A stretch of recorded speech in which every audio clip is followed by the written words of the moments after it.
This video is brought to you by True Tales of Buried Treasure, the largest collection of old treasure magazines in the West. We're pleased to announce that we are now selling our physical magazines directly on our website. You can browse by magazine title or search for a particular issue using the search bar. To pay us a visit, please click the link in the description. Enjoy. Hidden in the far corner of Arizona, just a few miles from the Mexican border, and even closer to New Mexico, lies a small, lonely canyon. It is desolate and deserted, and its very name, Skeleton Canyon, still gives travelers a fair idea of what to expect there today. Long ago, bones littered its floor. After heavy rains, human remains were washed down the creek, and ranchers in the San Simon Valley were said to use skulls as soap dishes. Silver Dobie dollars were once scattered almost as thick as the bones, so plentiful that cowboys gathered them up by the handful and used them for poker stakes for nearly a year. Even in more recent times, hard rains have uncovered fragments of bone, rusted guns, and the occasional piece of silver or gold. Clues like these alone would make any treasure hunter curious.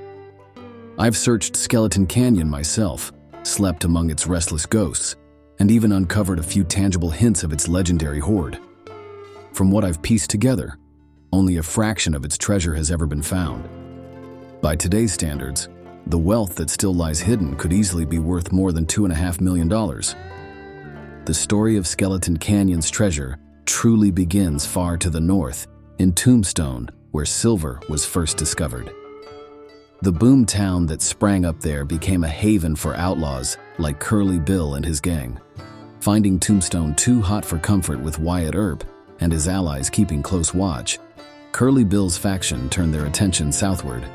They soon discovered that Mexico's herds and Mexico's smugglers were easy prey. At the same time, Mexican bandits were running their own operations, smuggling stolen gold and silver bullion north across the border to Tucson, where it could be sold. Their trail wound through the mountains and spilled into the valley by way of a narrow passage, later named Skeleton Canyon. The canyon was perfect for an ambush, narrow at the entrance, forcing long mule trains into a single file, and then suddenly widening out with rocky outcroppings where dozens of men could lie in wait unseen. At first, the smugglers traveled in small groups, and the American outlaws struck them one by one. These hauls were modest compared to what would follow, but the raids were far less dangerous and far more profitable than cattle rustling. Inevitably, the Mexicans adapted. Realizing their vulnerability, they banded together, forming heavily armed caravans to make the crossing. Curly Bill soon caught wind of one such expedition. Determined to strike, he rallied his men. The Clantons, the McLowrys, Jim Hughes, Zwing Hunt, Bill Grounds, and others. Before dawn, they were in place, concealed among the rocks in a stretch of Skeleton Canyon, ominously called the Devil's Kitchen. The jingle of mule bells soon signaled the smugglers' arrival. When the caravan entered the canyon, gunfire erupted. The fight was brutal and short. Within minutes, 19 Mexicans lay dead on the canyon floor. Only one survivor, a small boy, escaped.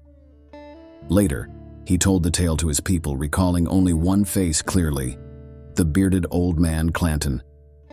Within a month, Clanton himself was ambushed and killed, a victim of the same bloody cycle of vengeance he had helped set in motion. After the ambush, Curly Bill's gang quickly gathered up their plunder and rode hard for Gallyville. There, for several weeks, they lived riotously in the saloons, spending money as though it grew on trees. Meanwhile, the bodies of the slain Mexicans were left behind for the buzzards and coyotes, their bleached bones soon mingling with those of the mules that had been shot down in the fight. This bloody episode became known as the First Skeleton Canyon Massacre.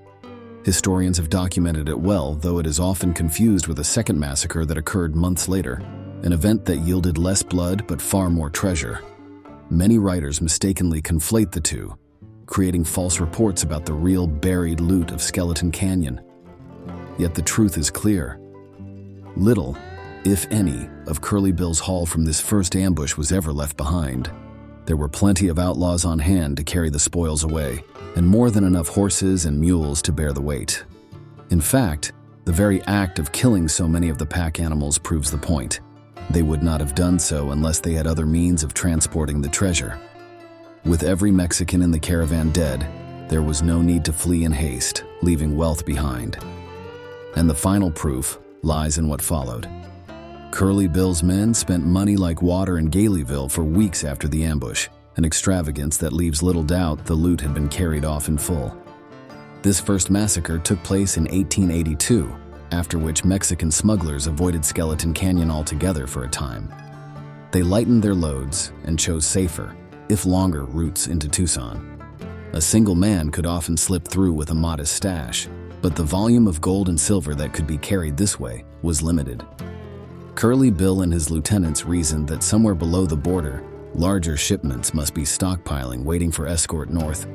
Sensing an opportunity, Curly Bill decided he needed eyes and ears among the smugglers. Contrary to the way many writers have since portrayed his gang, like brainless riders blasting away in wild gunfights, Curly Bill himself was shrewd. He planned his operations carefully, relying not only on his own wits, but also on capable lieutenants such as Johnny Ringo, as well as several Arizona pioneers who would later become wealthy, respectable men of society. For this spying mission, he chose Jim Hughes, an outlaw who had ridden in the first massacre. Hughes was wiry, dark-skinned, and of mixed ancestry, resembling his Mexican heritage more than anything else. He spoke Spanish fluently and had lived long enough among Mexicans to pass as one of their own. Cunning, treacherous, and well-seasoned in the rough trails of the Arizona-Mexico borderlands, Hughes was perfectly suited for the task. Armed with cash to spend, Hughes slipped across the border and began frequenting cantinas, buying tequila for bullion-rich yet cash-poor Mexican bandits. He was bold in his talk, cursing the gringos across the border and boasting loudly of his supposed misdeeds. The smugglers quickly accepted him as a kindred spirit, even believing he had ridden with them on past expeditions. His absences went unquestioned. Whenever he disappeared on some side raid, he always returned with money in hand. Eventually, Hughes's careful infiltration paid off. Word reached him of a long-anticipated shipment of silver bullion being prepared for transport north from Sonora to Tucson. Even before the caravan crossed into Arizona, Hughes was already riding hard through the Pelanchillo Mountains, racing to deliver the intelligence to Curly Bill and his waiting gang. Riding hard and changing horses several times, Jim Hughes pushed himself to reach Galeyville in time to deliver his news. He arrived breathless with urgency, only to find one of those strange quirks of fate that so often shape a man's destiny. Curly Bill and most of his band were away in Charleston, nearly 100 miles distant. To ride there and warn them would mean losing precious time. The smugglers' caravan would slip safely into the San Simon Valley, long before an ambush could be arranged. The open country beyond the canyon offered no chance of interception, and once across, the Mexicans could easily escape. Hughes was faced with a choice: abandon the opportunity or take matters into his own hands. Bold by nature, he chose the latter. Gathering a small company of trusted allies, he prepared to strike without Curly Bill's leadership. His band included Milt Hicks, Ike and Billy Clanton, Jack McKenzie, Zwing Hunt, Billy Grounds, and one other man whose name has been lost to history. Together, they would attempt to seize what promised to be one of the largest treasure trains ever to cross the border. The Mexican leaders had reasoned that Skeleton Canyon was now safe. After the disastrous ambush months earlier, both Mexicans and Americans had avoided it, assuming no one would dare risk the route again so soon. Confident in this belief, the smugglers chose the old trail through Devil's Kitchen and Skeleton Canyon, winding north with heavily laden mules. On each animal's back hung balanced packs, gold bullion on one side, stacks of Dobie dollars on the other. The glittering caravan was already deep into Sonora's rugged mountains by the time Hughes set his plan in motion. Late in their long march, exhausted from travel through the night, the smugglers stopped to rest about half a mile from the very spot where Curly Bill's massacre had taken place. Feeling secure, they made camp near the mouth of the canyon. No guards were posted. Their first warning came when a rifle fire tore into the camp, bullets shattering the coffee pot boiling over the fire. 3 men fell dead in the opening volley. Panic gripped the smugglers. In their desperate scramble for safety, they forgot their treasure-laden mules, which had been grazing quietly nearby. Startled by the sudden gunfire, the animals bolted in a wild gallop, charging out of the canyon into the open valley beyond. Unlike Curly Bill's earlier ambush, where a superior force struck from hidden positions, Hughes' attack was carried out by a smaller band against a larger group. Yet surprise carried the day. The Mexicans fled in disorder, abandoning their animals and their treasure. 3 more smugglers were killed in the clash, while among the outlaws, Zwing Hunt took a bullet through the shoulder. His comrade, Billy Grounds, carried him to the shade of a large oak, fetched water from a nearby creek, and dressed the wound. This oak became a landmark in local lore. Ever after, it was known as Outlaw Oak, and for years it stood in the corral of a nearby ranch, one of the few solid, visible pieces of evidence linking legend with history. When the smoke cleared after the second Skeleton Canyon ambush, Hughes and his men found themselves with a problem almost as great as their victory. Though only 6 outlaws remained standing, the canyon floor was alive with terrified mules, treasure packs bouncing wildly as the animals scattered across the San Simon Valley. Chasing them down was exhausting and nearly impossible, so the gang resorted to shooting the animals, a grim but practical solution. It was only then, when the dust settled, that they realized the staggering size of the haul. The treasure consisted of roughly $90,000 in silver Dobie dollars and 39 gold bars, far more than their horses could ever carry. Each man pocketed as many spendable silver dollars as he could, but the bulk of the treasure lay in neat piles they could not hope to move. The decision was made to bury the surplus. Beneath the stand of 3 great oak trees, they dug shallow pits with whatever crude tools they had, hiding away bars and bags with the intention of returning in a few days with a wagon and team. Satisfied, they rode for Galeyville. As often happened after a successful raid, discipline gave way to indulgence. For weeks, the outlaws lived riotously, throwing Dobie dollars across the saloon tables as if they were poker chips. Only 5 of the men took part in this spree, however. Zwing Hunt had been wounded in the shoulder, and Billy Grounds stayed behind to care for him at the shack of a Mexican rancher in the San Simon Valley.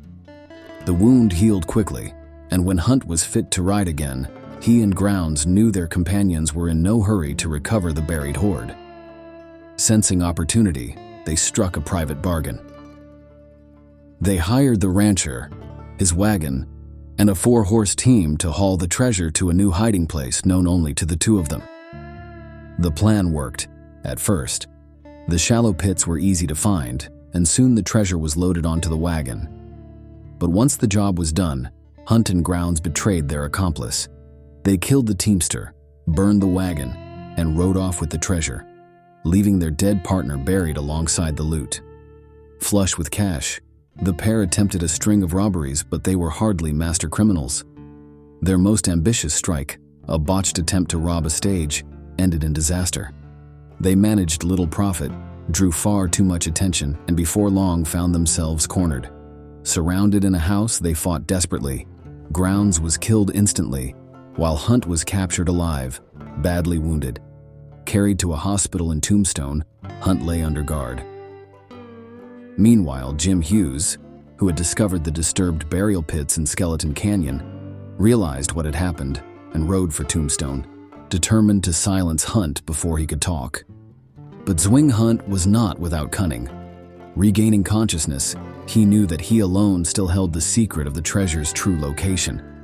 If his wounds didn't kill him, the hangman, or Jim Hughes, surely would. Then fate intervened. Almost on the very day Hughes approached Tombstone, Hunt's brother arrived at the hospital. Calmly, he signed his sibling out, lifted him into a buckboard, and drove away as though nothing were amiss. Deputies gave chase, aided by some of the finest Indian trackers in the Southwest, but the trail went cold. What happened next remains one of the enduring mysteries of Skeleton Canyon. Weeks later, Hughes himself reappeared in Tombstone, muttering that he and Zwing Hunt had been camped together. Beyond that, nothing was certain. Whether Hunt escaped with his brother, whether he returned to the treasure, or whether betrayal overtook him once again, The fate of the Skeleton Canyon horde remains shrouded in shadow. During the long fight, several men were killed instantly, and while Zwing Hunt's brother managed to escape, the trail of the treasure began to fade into mystery. Later, Billy Breckenridge and several deputies came across the hastily dug grave of an outlaw. Hunt's brother identified the body as Zwing's, though many suspected the tale was concocted to throw lawmen off the real trail. Afterward, the brothers rode back to their old home in San Antonio, Texas. According to this story, Zwing's wounds had been mortal, though his death did not come immediately. In his last months, he lived as an invalid, and on his deathbed, he told his uncle a remarkable tale. "We came out of Mexico with 2 4-horse wagons loaded with plunder," he said. "There were 29 of us when we went in, but only 18 came back alive. Billy Grounds and I stayed together when the band sacked Monterey. We got 2 gunny sacks full of money, a cigar box full of diamonds, and several sacks of pure gold, 1 life-size. When we reached the Rio Grande, we sold some of the loot and hauled the rest to the Davis Mountains. One of our men, wounded in Mexico, died there. We buried him at Silver Spring, along with his share, $500. Before he died, Zwing supposedly drew a crude map. On it were marked Davis Mountain, Silver Spring, Gum Spring, the wreck of a burned wagon, a rock carved with 2 crosses, and the spot where the treasure was said to be buried. He told his uncle the mountain had been named Davis by the outlaws themselves, in memory of the companion they buried there. This deathbed confession set off treasure hunts both in Arizona and Texas that have continued for more than 80 years. Though riddled with inconsistencies, the story does contain just enough plausible detail to keep the legend alive. Years later, curiosity drew me to Skeleton Canyon itself. Today, the canyon lies on federally leased grazing land, fenced off, though the rancher whose home sits nearby usually allows respectful visitors to camp. My first trip was meant only to search for relics of the second massacre, but what I found and heard changed my perspective. While I was scouting the ground, a horseman appeared. He was the state fish and game inspector, headed to check deer trails and a waterhole. Over coffee, we fell into conversation. He knew the history well. He pointed out the cabin where Hunt and Grounds had sheltered after the ambush. It stood less than 3 miles away. He described the only practical wagon route they could have used to haul the treasure, and told me of a $5,000 cache recovered from that very cabin some 30 years after the massacre. A native of the area, he remembered the old tales passed down by cowboys at the San Simon Ranch, how they used skulls as soap dishes, and how in the year following the second massacre, they found enough Dobie dollars scattered across the valley to keep them in gambling money all winter. He also knew of a rotted rawhide saddlebag discovered years later that contained several thousand more dollars in silver. My own first trip ended with little more than a single brass cartridge case, too weathered to prove if it had been fired in the massacre. Yet the stories the warden shared, and the physical evidence of scattered coins, bones, and relics, convinced me there was more truth to the legend than I had first believed. I left Skeleton Canyon determined to dig deeper, not just into the soil, but into the history that has kept its secrets alive for so long. The tales of Skeleton Canyon were recorded in countless newspapers and books of the time, their authenticity supported by too many respected historians to be dismissed. Later, absolute proof surfaced confirming that a rawhide saddlebag stuffed with silver had indeed been found. Yet beyond these documented facts, the trail of evidence begins to blur. From this point, we must turn to the recollections of old-timers, or to written statements from those who lived in the region during those bloody years. I began by analyzing Zwing Hunt's supposed deathbed confession. The version usually printed is a condensed account, but even shortened, it is far too elaborate to be accepted as a true last statement. It is more likely that Hunt's brother pieced together fragments of Zwing's words during their flight from Tombstone, later embellishing or altering them when relating the tale to relatives in Texas.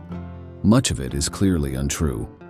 For example, Hunt's claim that Billy Grounds accompanied him to raid Monterey is impossible, as Grounds had already been killed.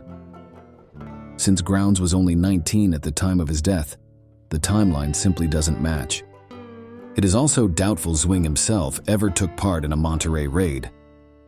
Records suggest he was employed as a mule skinner around Tombstone for some time before joining the Outlaws.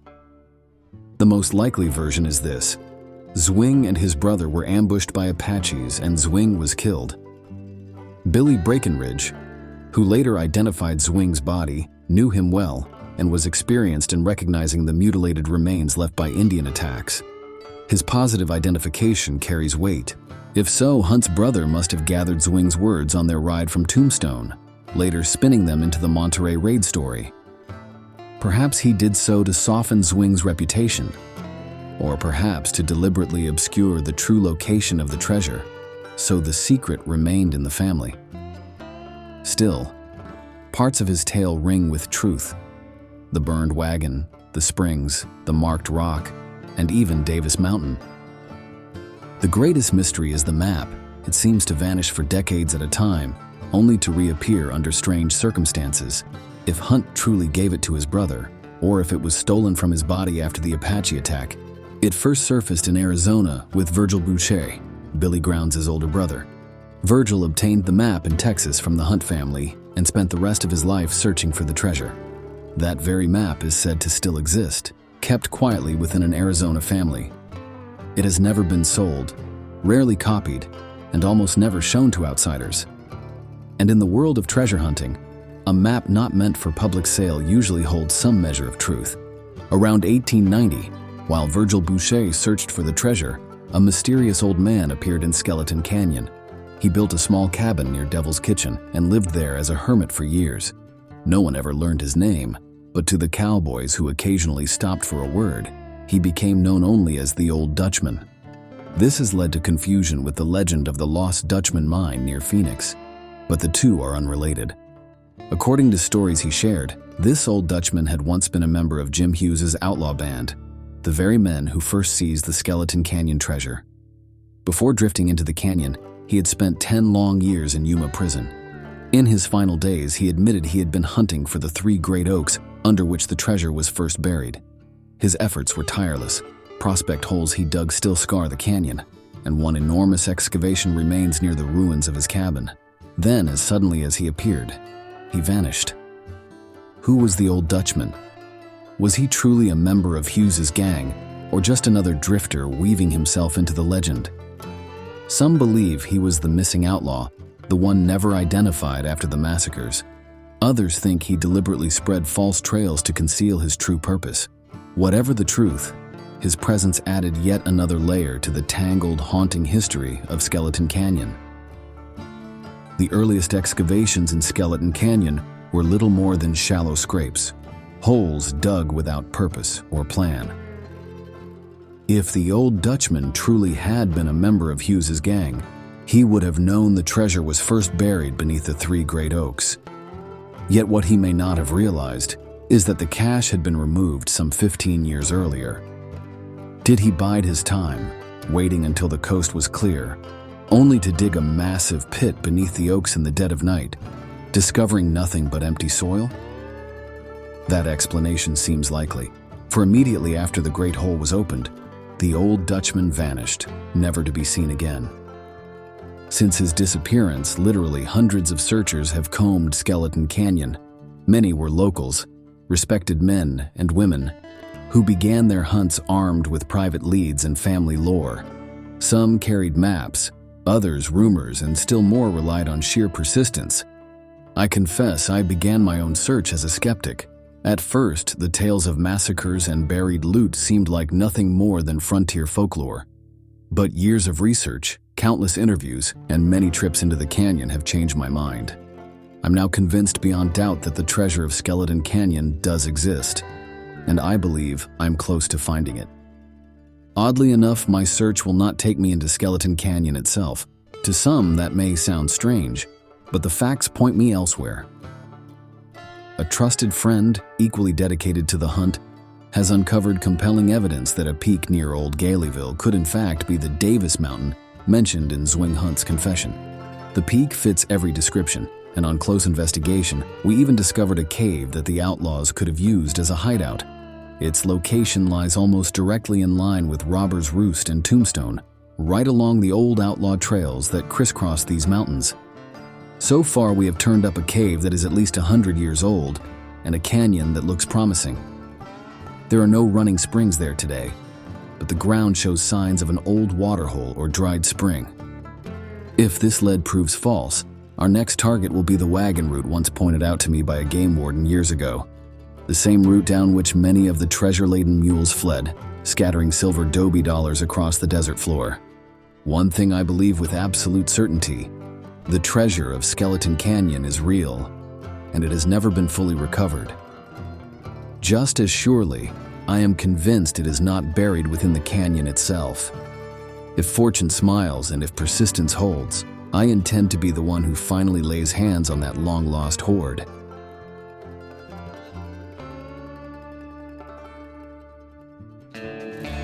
Thanks for watching.